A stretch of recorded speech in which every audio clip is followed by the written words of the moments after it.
Bali yung waves niya yun, ang layo. Oh. Tingnan niya. Lalaki ng waves niya. Oh. Yan. So, nakakatakot din. Yan. Yan.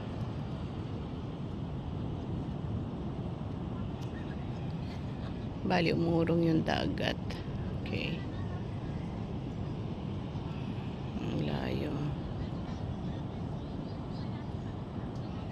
Pero, yan yung pinaka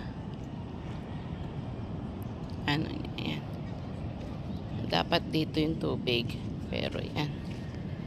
Hanggang napunta siya dito. Yan na yung pinaka mababaw niya. Yan. Okay, yan na. Yan. Ganda, oh.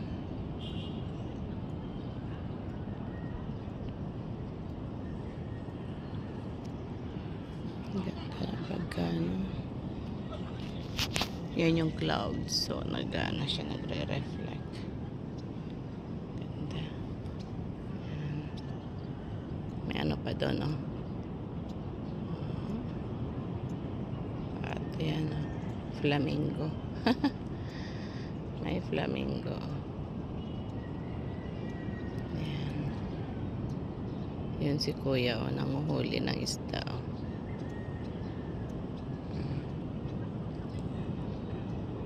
Kasi bumaba yung dagat. Ayan.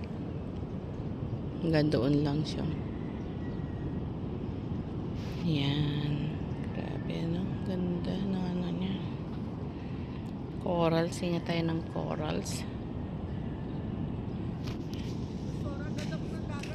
Kaya nga po eh. Ang galing na ano niya. Kuha tayo ng corals. Para mag-remembrance. Maganda. Yes. Ganda.